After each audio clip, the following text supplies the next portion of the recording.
Geek Therapy Radio.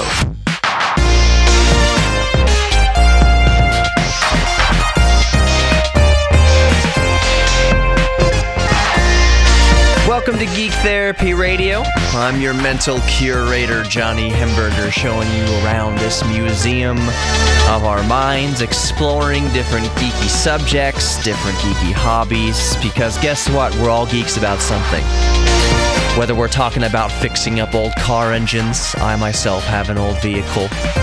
We're talking about computer programming or art or archery or anything, bodybuilding. We're all geeks about something. We all have these things that drive us and motivate us. Because you know what? Usually our 9-to-5 job isn't what actually lights the fire in our bellies, so to speak, unless you work a job that you are very, very, very satisfied with. That is really a true blessing and a true miracle. We all do what we got to do, and sometimes it's hard to merge doing what we got to do with doing what we love to do. So if you're in a job that you love to do, actually, if you do work a 9-to-5, which 9-to-5 is arbitrary, I don't know what your actual hours are, but if you do a job for a living, but you also love it, it was your life's mission, it was your life's goal, it was basically something that fascinated you, that you turned into a very rewarding career, I would love to know about that, actually. Email me, geektherapy@iheartmedia.com. If you don't remember that email, geektherapy@iheartmedia.com, just remember the website, geektherapyradio.com. One more time, geektherapyradio.com.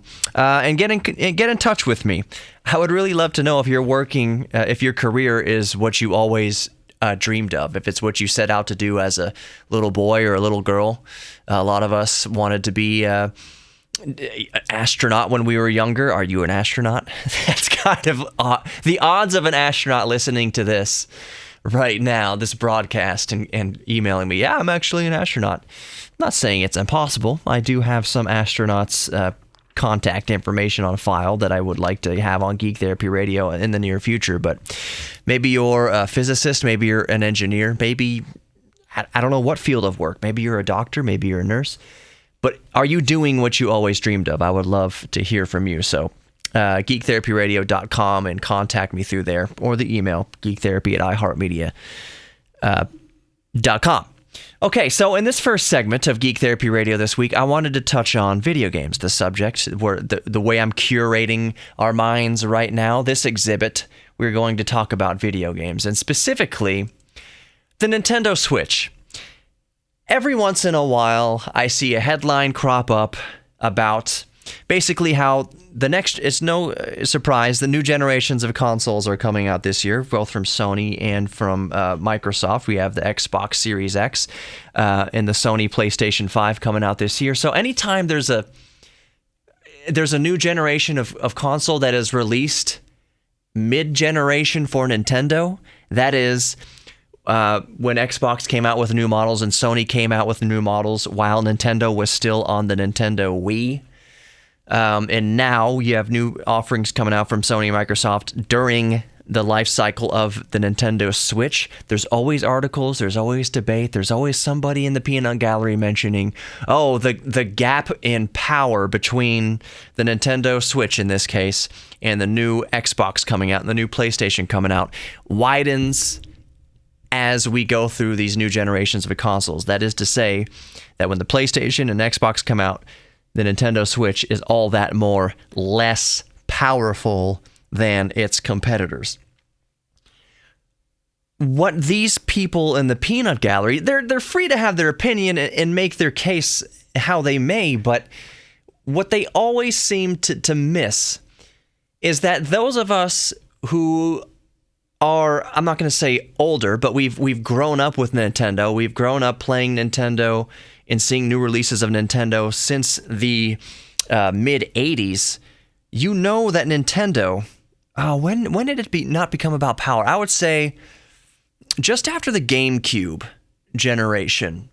Nintendo has always done their own thing. Nintendo, it's never been about brute strength of the hardware for Nintendo. For Nintendo, it's always been about the gameplay and the gaming experience. It's always been about pushing the envelope in different ways. It's always been about focusing on making the games that come out for the system top notch, that makes them legendary.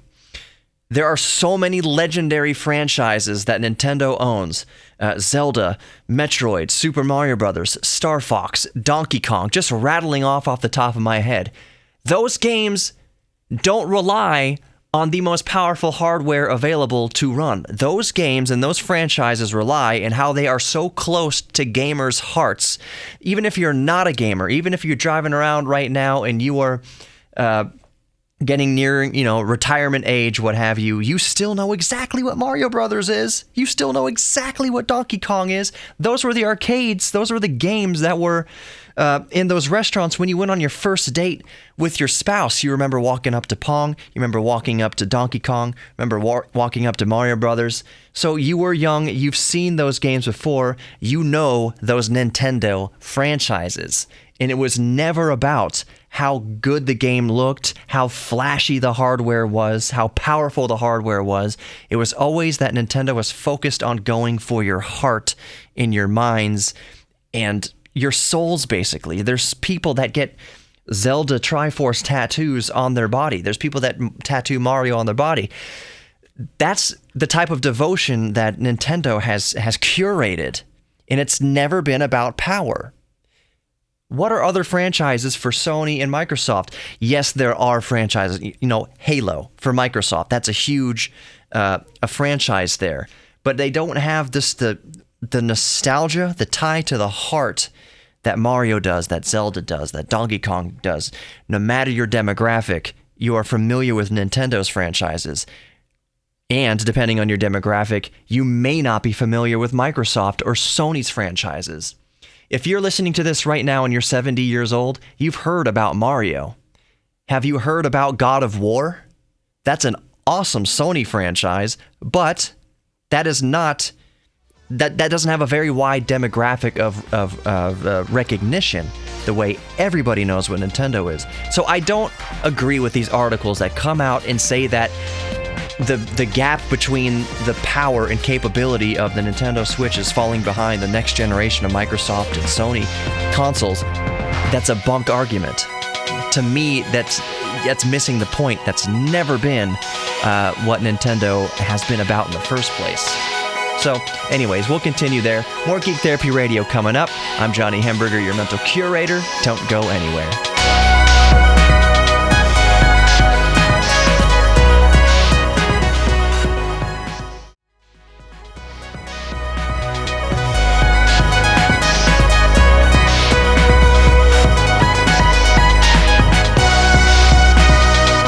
Welcome back to Geek Therapy Radio. I'm your mental curator, Johnny Hamburger, and I know when my show airs. My show airs at 10 p.m. Saturday nights and 6 p.m. Sundays now. And this Sunday, as it's airing, I realize that I have competition in the mass communications space this particular Sunday. So if you're driving around in your car right now listening to KPRC 950, good luck on the beer run. Sorry that you drew the short straw and had to leave the house to go get more beer. But I'm glad to have you. If you are listening to KPRC and you're not listening to a sports station, I'll just say right now for the broadcast, I love that you're here. Now, wow, that's a lot of pressure on me to keep your attention.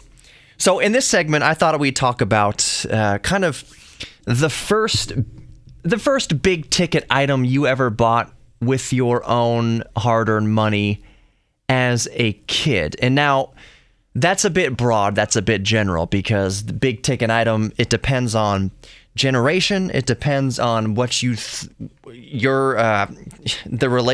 do I put this? It's all relative. The amount of money you spent on something or the amount of money you saved up for a quote-unquote big ticket item is relative. So I'll start the conversation like this. The first big ticket item I can remember buying with my own money coincided with the first time I remember that I had ever saved up more than $100. At this particular point in my youth, I had exactly $113. Now, This was in 1993, 94, maybe even 1992.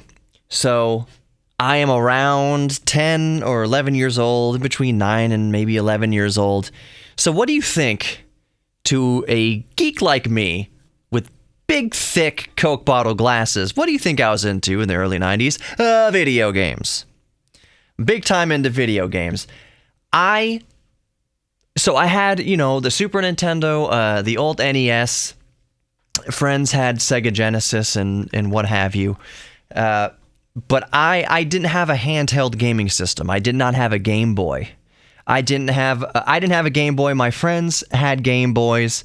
And I think the idea was, my parents' idea was that, so we had video games, but they were out in the family room, kind of like the upstairs playroom, family room area. And the idea was that the kids weren't supposed to have video games in their bedrooms. We didn't even have TVs in our bedrooms. My parents said, if you're going to play video games, you still have to be out with the family and accessible. You can't just lock yourself in a bedroom with a TV or lock yourself in the bedroom with video games. So we never had Game Boys. My parents never bought us a Game Boy.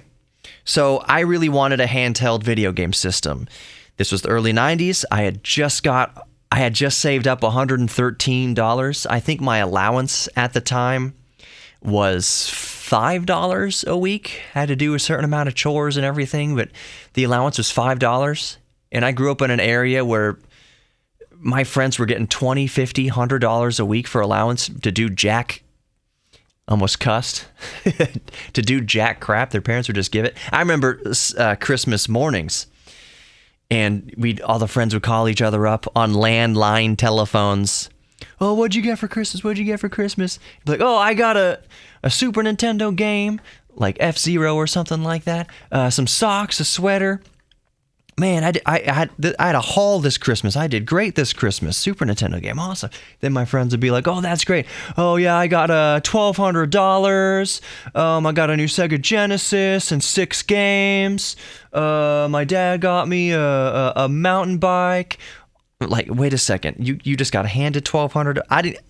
That amount of money I couldn't compute in my little brain. I was just like, why don't you just go buy your own house? You got $1,200 for Christmas. Why are you still living with your parents? Buy your own mansion. That amount of money being handed to you didn't compute. That amount of money, period. Anybody having $1,200. I didn't even think my parents had $1,200 to put together. Now, I know what my dad did for a living. Even still, I thought that there's no $1,200. That's a fantasy amount of money. That's the only amount of money that you read about. Bill Gates has $1,200. There's no way you have $1,200. So it doesn't matter. Okay, anyways. So the first time I had $113 saved up from birthdays and Christmas and allowance and whatever else I was able to scrap together this money from, the only thing in the world I wanted was a Sega Game Gear. And this is back when... To paint a picture of the retail space, there wasn't one kind of conglomerate of consolidation of electronics. Like it wasn't only Best Buy who had all the electronics. We had Circuit City. Yes, there was Best Buy. There were video game shops, EB Games, Babbage's, Software, etc. Holy crap, back in the day. So we had our choice, and all I wanted to do was go to the mall. I think there was a Software, etc. in the mall. And I remember seeing that they had the Sega Game Gear for $110. No, maybe it was $99. Either way, yeah, okay. It was $100 because I worked out that Texas sales tax was going to bring me to a grand total of maybe $109, $110, that I would still have $1 or $2 left over for a bag of Skittles. So I had my mom... drive me to the mall. Not like I said, "Hey mom, drive me to the mall," but this was an agreed upon arrangement. She agreed to drive me to the mall because I wanted to spend my first $113 on a Sega Game Gear because it came with Sonic the Hedgehog.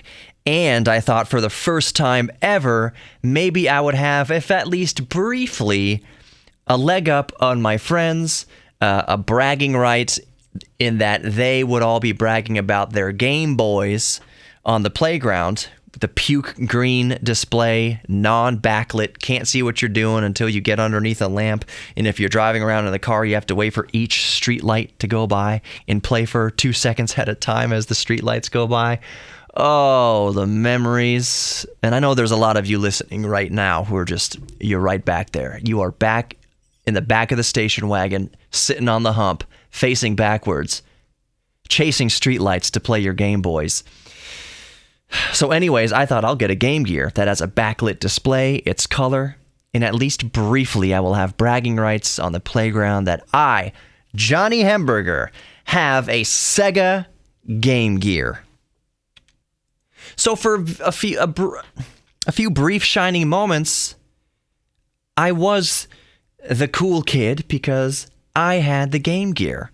Now, the original discussion I was trying to bring up here was, what is the first big ticket item that you bought as a kid with your own money? Maybe you weren't a kid. Maybe you weren't able to do that. Maybe the first big ticket thing you bought was after you graduated college and got a good job. But what was something that you bought with your own money that you saved up and you earned, and it was just a glorious day when you could walk to the store, or maybe it was a car, maybe you walked to the car dealership, but you had saved money, you had earned money, and you could buy the thing that the apple of your eye, the thing you saved for weeks, for months, maybe even years. What was the first thing that you bought with your own money?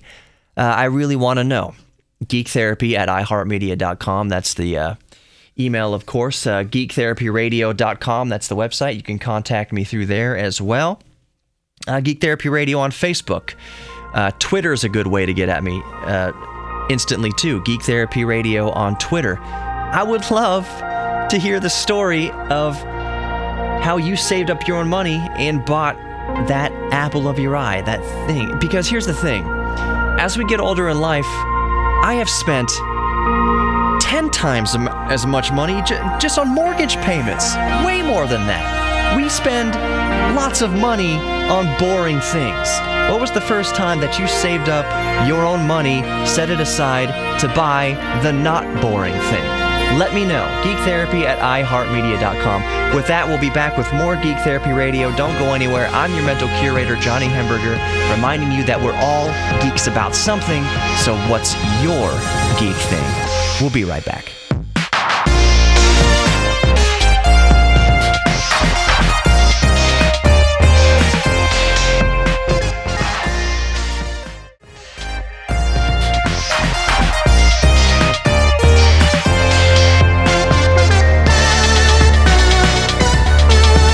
Welcome back to Geek Therapy Radio. You've got your mental curator here, Johnny Hamburger, and we're just exploring the museum of the mind. I'm just the curator. I'm not an expert in any one exhibit, but I'll help guide you around, show you some things, different exhibits, talk about different exhibits. Maybe it'll spark an interest in you. Maybe it'll get you down a lifelong path of exploration, or maybe a new hobby.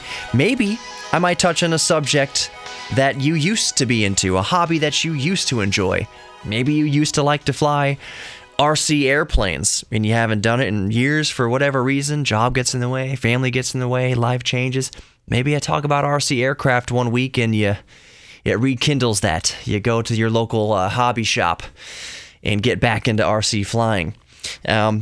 The quick note on that, it's cheaper than you may remember. I think, depending on how long you've been out of the practice, out of the hobby, RC aircraft is no longer about the getting the glow light working just right, the glow plug working just right, and using nitro and whatever the fuel was for those old RC aircraft, tinkering with oil, gas mixtures, and all sorts of things. No, it's pretty much lithium ion now. Battery packs, battery powered. It's come a long way, and it's a lot cheaper. Well, I would figure it's a lot cheaper nowadays. You can get an RTF aircraft, an RTF airplane. RTF stands for ready to fly. That means it comes with the transceiver, comes with the remote control, comes with batteries, comes with everything you need out of the box for about $100. Even less than $100 gets you up in the air. And for any hobby, getting into any new hobby for less than $100, that's actually pretty good these days. And I would bet if you asked a random person, how much do you think it costs to get into flying airplanes or flying remote control airplanes, they might say that they probably cost a few $1,000s to get into. They're hundreds of dollars. No, it's way cheaper than you might think. And you should just go into your local hobby shop and just ask them. I don't have a hobby shop yet sponsoring the show, so I can't speak to any specific hobby shop, but I guarantee you any random hobby shop you walk into, the staff will be knowledgeable about RC aircraft and more than happy to get you started along your way or get you restarted along your way. So, okay, RC airplanes, that's not originally what I wanted to talk about this segment. I wanted to talk about the new Star Trek series, Picard, and how you can watch the first pilot episode for free and just talk about that for a minute. But I was just referring to RC aircraft because that's kind of the things, that's within the scope of Geek Therapy Radio. Almost everything is within the scope of Geek Therapy Radio. So when things pop into my mind, if I think it might be helpful or might be interesting or might, kind of help somebody discover a new geek thing, because we're all geeks about something, I'll mention it.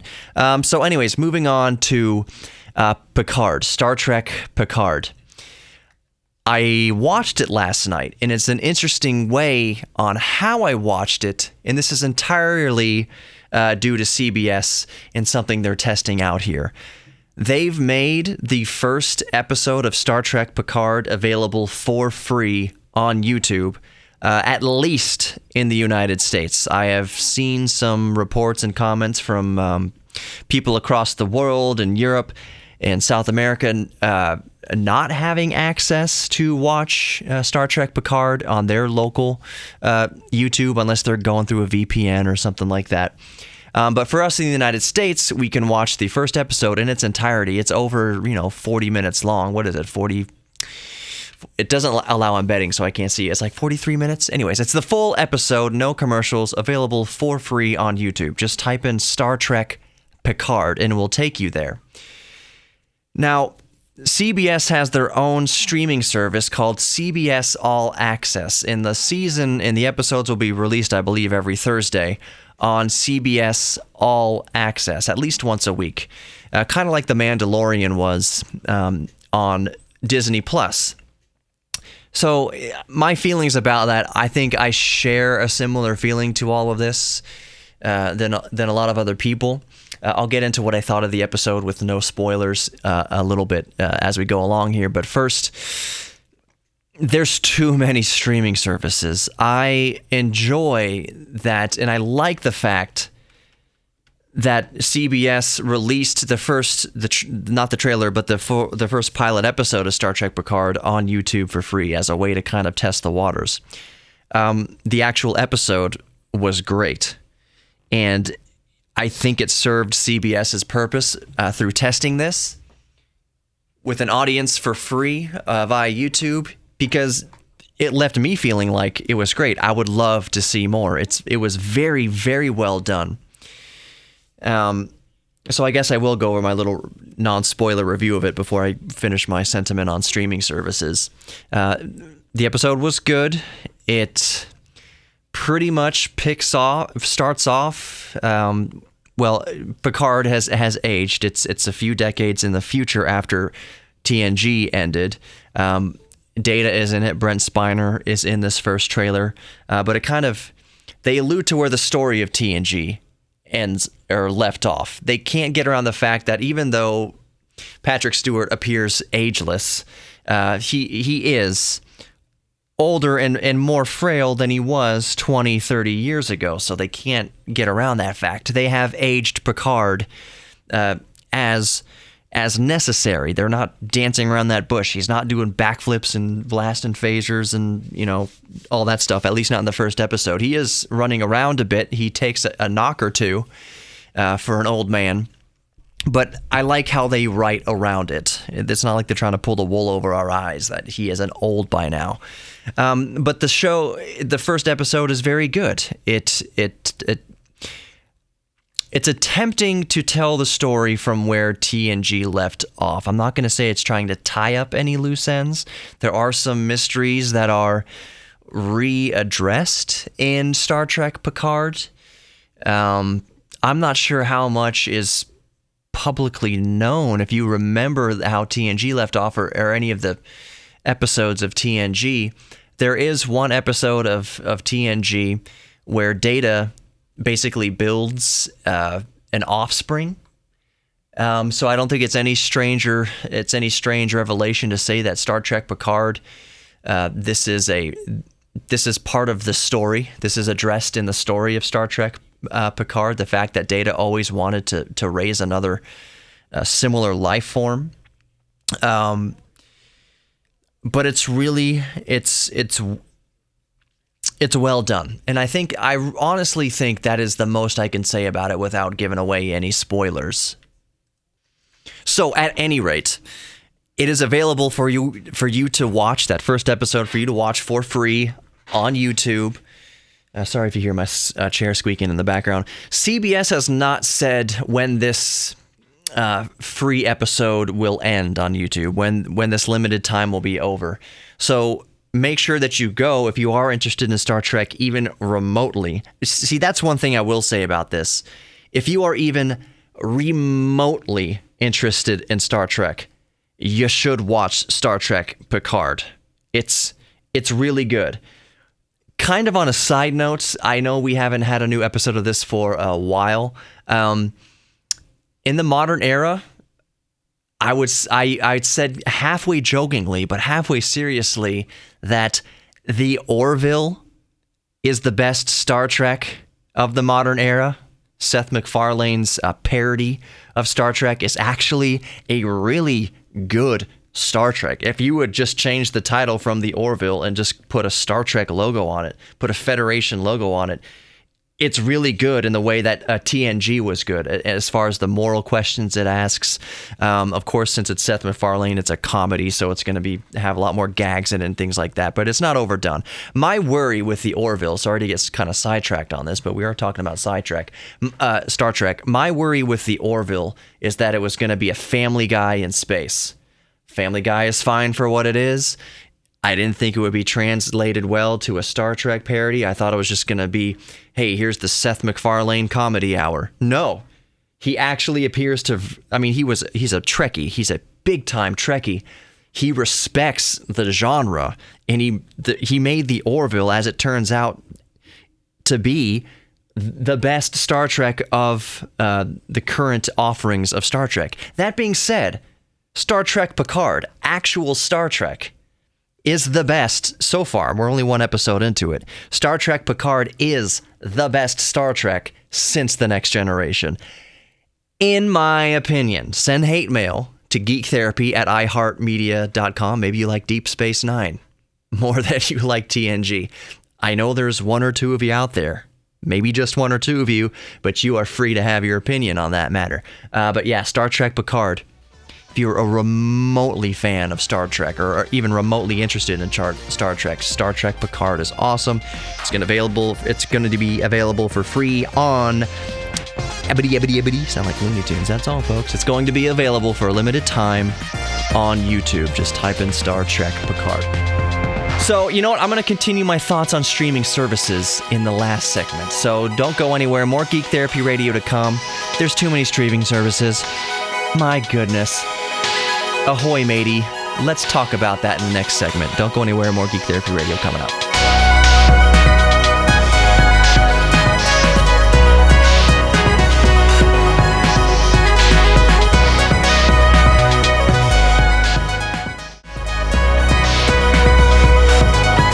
Welcome back to Geek Therapy Radio. I'm your mental curator, Johnny Hemberger, and I just wanted to finish up the discussion on streaming services in the last segment of Geek Therapy Radio. If you're just joining us, if you're on a beer run during the sporting event that's happening today that I'm competing against, sorry you drew the short straw and you had to go make the beer run, but I'm happy to have you here. So if you're just joining us now, the last segment we were talking about Star Trek Picard, the new CBS Star Trek series featuring Jean-Luc Picard, Patrick Stewart, kind of a continuation, in effect, of The Next Generation, in that it's available for free on YouTube. The first episode is available for a limited time for free on YouTube.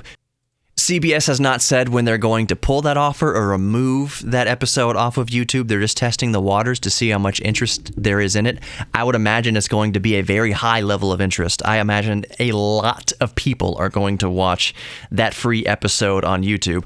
The question is, as quickly as my wife stopped talking about what we thought about that episode, it moved on to the fact that it just sucks that it's on another streaming service, that it's on CBS All Access, which means that to watch all the rest of the episodes that come down the pipe, we would have to, not that we are going to, but you would have to purchase yet another streaming service. The online video streaming industry has fractured to such a point that I'm afraid to say this, and I'm sorry to say this, because I think on-demand video streaming itself is a good thing. It's just at any rate, it's just where the future's headed. I don't think anyone is surprised by this, but it's fractured so much. It used to be the only name in the game, really, was Netflix, and Netflix had all sorts of great shows on it, but then it started fracturing. You had Hulu and Disney Plus and Amazon Prime Video and whatever else other streaming services you have out there. It's too fractured. What is it? Always Sunny in Philadelphia used to be on Netflix. It went over to Hulu, I believe. It was one of my favorite shows, and that's just one example. There's too many things. I'm not going to, at a certain point, what is the limit of how many video streaming services you're willing to purchase? You have Netflix. Oh, now I guess I got to get YouTube. Now I guess I got to get Amazon Prime Video. Although I would say Amazon Prime Video, out of all of them, Amazon Prime Video makes kind of the most sense. It comes with Amazon Prime. So if you're already a Prime member, you have access to Amazon Prime Video. So you already get the benefits of all the free shipping and everything from Amazon, but you get access to all this additional video content. And the thing that I like about Amazon Prime Video is it's a la carte also. So there's tons of free stuff, obviously, free stuff to stream. But I rented a movie the other night, Flash of Genius. Great movie about one man versus the Ford Motor Company and the intermittent windshield wiper. But it cost me $3, $4 or whatever to rent that movie a la carte from Amazon Prime. I wish that you could do the same thing with Netflix and Hulu and other services. And all that to say this, I would wish and I would hope that with CBS All Access, hey, maybe I don't want to spend another $17 or $18 a month on yet another on-demand video streaming service. Maybe all I want to do is buy that season of Star Trek without subscribing to every single thing else. Maybe I only want to buy it per episode, $1 per episode, what have you. I'm not sure how CBS is going to roll it out. I would assume that it's just like Netflix or anything else where you just pay one monthly fee and you have access to whatever they give you access to. But it's too many streaming services. The last streaming service I signed up for was Disney Plus. And you know what? I will say, oh gosh, and I know that maybe I'm a hypocrite about this, but I signed up for Disney Plus, well, I guess for two reasons. First and foremost was The Mandalorian. If you like Star Wars at all, get Disney Plus just for The Mandalorian. It's just a bonus that Disney Plus has a huge archive of old Disney classics and all the other shows that they have on Disney Plus. I would say that whatever it costs for Disney Plus, $12 or whatever, if you love Star Wars, it is 100% worth it just for The Mandalorian alone. That is a freaking great addition to Star Wars. It's the only Star Wars right now that matters. That's a big claim, but I'm not the only one. I'm not the first one to have said that. There has been so much disappointment with the recent crop of Star Wars movies that a lot of diehard Star Wars fans are saying, you know what? Mandalorian is the only Star Wars happening right now that you should give a crap about. I would carry that sentiment over to based on the first episode of Star Trek Picard, that if you don't, that this seems like what Star Trek should have been all along. That it's kind of a return to form for the franchise. I always keep the movies separate. Right now, the movies are following kind of the old cast. You have Captain Kirk and all that, and Spock. Nothing against the movies. It's like when that cast was young. When Kirk was young and Spock was young and everything before the first generation of Star Trek in the 60s, which is fine. The movies have always been an entirely separate thing. Even with the Next Generation, the movies have always been about more explosions and more TNA. Even though, as I'm thinking about that, I'm thinking of episodes of Star Trek TNG that were, one guy's head explodes. They go to basically that sex planet, that utopian sex planet, and everyone's walking around. They never say what it is.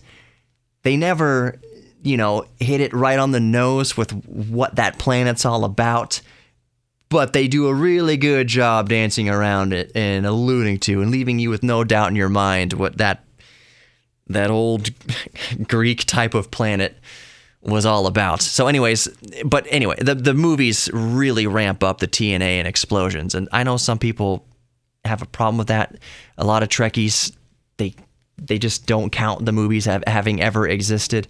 I think they can exist at the same time. They don't have to be the same thing. They can offer different things. You got to remember, a movie, an hour and a half, you have to put meat in the seats and you have to keep them from walking out. So every so often you have to remind them. You have to do something titillating to keep them in the seats, while also hopefully telling a story.